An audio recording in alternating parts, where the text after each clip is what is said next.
Saudara-saudari yang terkasih, jumpa lagi dalam Pelita Hati hari ini, Minggu tanggal 5 September 2021, hari Minggu biasa yang ke-23. Bersama saya Romo Thomas Suratno SC dari Paroki Cilandak, Jakarta Selatan, mendengar dan merenungkan sabda Tuhan, yakni firman Tuhan yang tersurat dalam Injil Markus, bab atau pasal 7, ayat 31 sampai dengan ayat 37.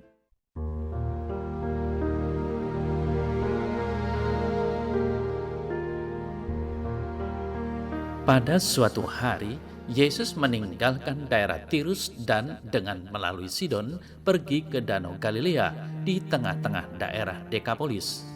Di situ orang membawa kepadanya seorang yang tuli dan yang gagap dan memohon kepadanya supaya ia meletakkan tangannya atas orang itu. Dan sesudah Yesus memisahkan dia dari orang banyak sehingga mereka sendirian, ia memasukkan jarinya ke telinga orang itu. Lalu ia meludah dan meraba lidah orang itu. Kemudian sambil menengadah ke langit, Yesus menarik nafas dan berkata kepadanya, "Ephata," artinya terbukalah. Maka terbukalah telinga orang itu, dan seketika itu terlepas pulalah pengikat lidahnya. Lalu ia berkata-kata dengan baik. Yesus berpesan kepada orang-orang yang ada di situ supaya jangan menceritakannya kepada siapapun juga. Tetapi makin dilarangnya mereka, makin luas mereka memberitakannya.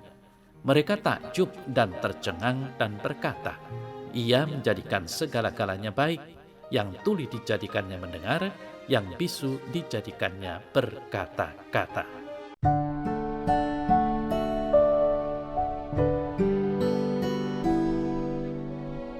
Saudara-saudari yang terkasih, sebagaimana kita dengar bersama tadi, warta Injil hari ini dari Injil Markus bab atau pasal 7 ayat 31 sampai dengan ayat 37, di mana Yesus menyembuhkan orang tuli dan gagap yang dibawa kepadanya.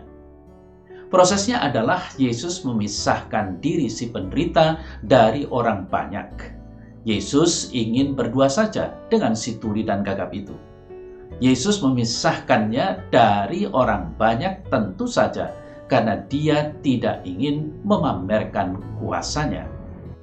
Saudara-saudari yang terkasih, dengan menyembuhkan lidah orang gagap itu, Yesus mau menyatakan supaya manusia hendaknya bisa mewartakan sabda Tuhan yang telah didengarnya.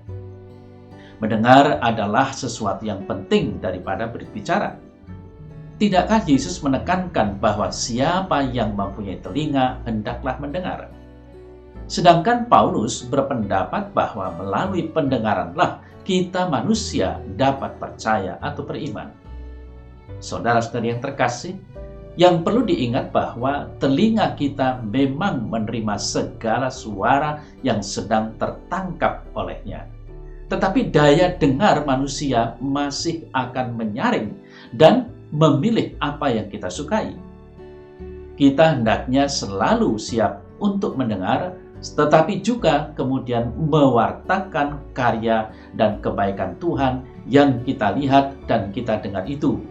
Kita tidak boleh memendamnya untuk diri kita sendiri.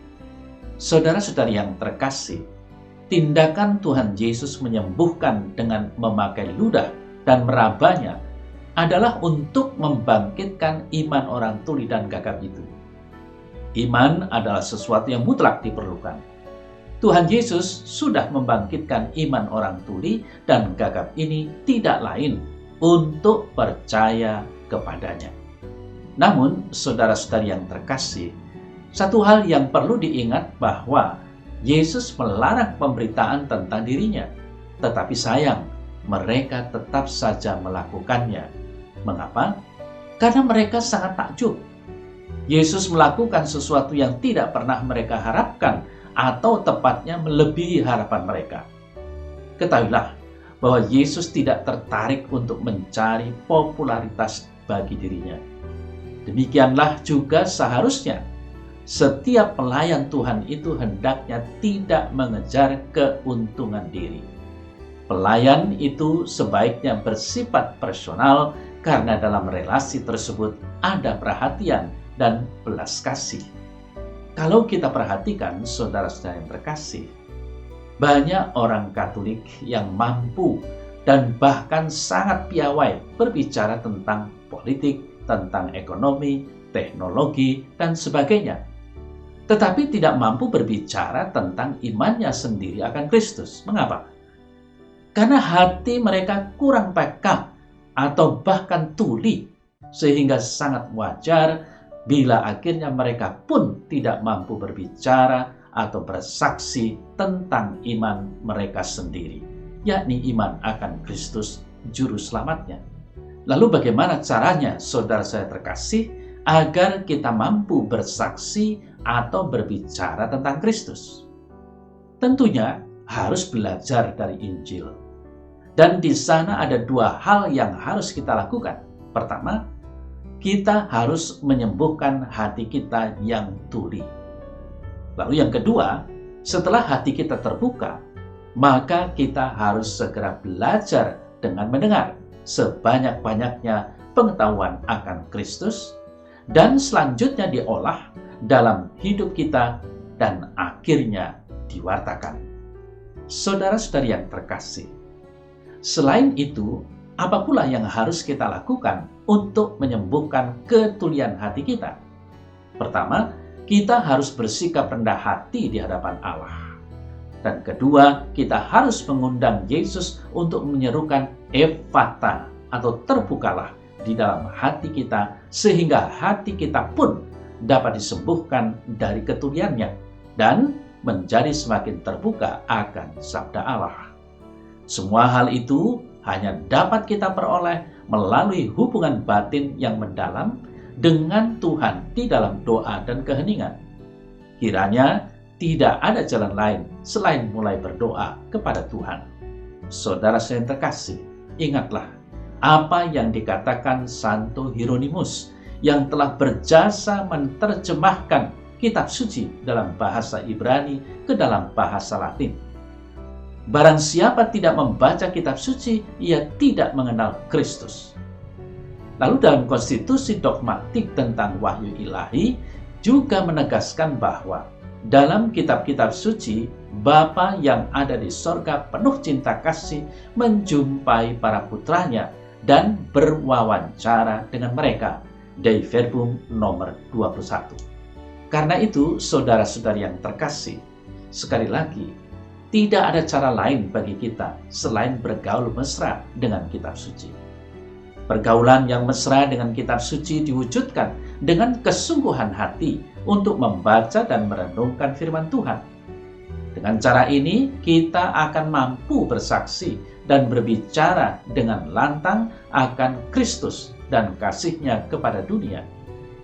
Yesus mewahyukan karya Allah dalam hidup kita. Kita bisa melihat kebaikan dan kasih Allah melalui kata-kata dan tindakan Yesus. Memang, saudara-saudara yang terkasih, dalam warta Injil hari ini, kita melihat bahwa sentuhan Tuhan membangkitkan iman dan membawa kesembuhan. Ketika Tuhan Yesus mendekati orang yang tuli dan gagap, Yesus memberi perhatian penuh pada keadaan orang tersebut. Yesus sungguh bertolak belakang dari kaum Yahudi yang pada waktu itu merasa najis dengan orang-orang sakit. Ia justru mendekatinya dan memberi sentuhan kesembuhan. Yesus kemudian memasukkan jari-jarinya ke telinga orang tuli itu, dan dia menyentuh lidah pria itu dengan ludahnya sendiri untuk membangkitkan kepercayaan padanya. Dengan sepatah kata, telinga orang miskin itu dibuka, lidahnya dilepaskan, dan dia berbicara dengan jelas. Saudara-saudari yang terkasih, apa pentingnya Yesus memasukkan jari-jarinya ke telinga orang itu? Santo Gregorius Agung, seorang bapa gereja dari abad ke-6, berkomentar tentang mukjizat ini. Roh disebut jari Allah. Ketika Tuhan meletakkan jari-jarinya ke telinga orang bisu tuli, dia membuka jiwa manusia untuk iman melalui karunia Roh Kudus. Maka, saudara saya yang terkasih, buah-buah rohani apa yang patut kita petik hari ini? Tuhan memperlakukan kita masing-masing dengan kebaikan dan kasih. Dengan demikian, Ia memanggil kita untuk memperlakukan orang lain dengan cara yang sama. Roh Kudus yang berdiam di dalam kita memungkinkan kita untuk mengasihi seperti yang Yesus kasihi. Apakah Anda menunjukkan kebaikan dan belas kasih kepada sesamamu seperti yang dilakukan oleh Yesus? Saudara-saudari yang terkasih, hari ini kita bersama-sama merayakan Hari Minggu Kitab Suci Nasional. Mari kita bersama-sama membangun sebuah komitmen untuk semakin mencintai Kitab Suci dan selalu berusaha bergaul mesra dengan Kitab Suci. Caranya dengan senantiasa membaca dan merenungkannya dengan penuh ketulusan hati. Semoga kita pun selalu terbebas dari ketulian hati dan selalu mampu berbicara dengan baik tentang Kristus dan kasih-Nya. Saudara-saudari yang terkasih, dalam pertemuan pendalaman Kitab Suci yang sering dilakukan di lingkungan umat, ada satu pemandangan yang umum terjadi. Gagap dan terdiam saat beberapa pertanyaan Kitab Suci diajukan. Baik Bapak dan Ibu, bagaimana menurut Bapak dan Ibu dengan panduan pertanyaan pertama? Demikian kiranya pemandu atau fasilitator mengajak para peserta terlibat dalam sharing iman. Nah, efek dari adanya pertanyaan membuat beberapa orang diam dan takut menjawab karena takut salah. Ditambah lagi peserta pertemuan yang rata-rata adalah orang tua. Berbeda dengan bulan Rosario yang justru lebih banyak peserta yang hadir di dalamnya karena tidak ada unsur pertanyaan Alkitab di dalam pertemuan itu. Saudara-saudari yang terkasih, warta Injil hari ini berkisah Yesus yang menyembuhkan seorang yang gagap dan tuli. Sabda Yesus membuat hidup menjadi lebih baik. Hidup dalam sabda Yesus juga membuat manusia berkata-kata dengan baik. Kata-kata yang baik akan memberikan kesejukan, damai, sukacita, kelegaan, dan peneguhan. Saudara-saudari yang terkasih, bila menjadi orang Katolik lantas kita tidak bisa berbicara hal-hal yang baik, lalu sabda apakah yang selama ini menjadi makanan rohani kita? Semoga perkataan kita hari ini, baik melalui ucapan maupun melalui jari, hanyalah yang baik semata yang membawa sukacita Injili kepada segala makhluk. Semoga kita pun tidak lagi menjadi gagap untuk men-sharingkan pengalaman iman kita dalam pertemuan-pertemuan pendalaman Kitab Suci. Dalam nama Bapa dan Putra dan Roh Kudus. Amin.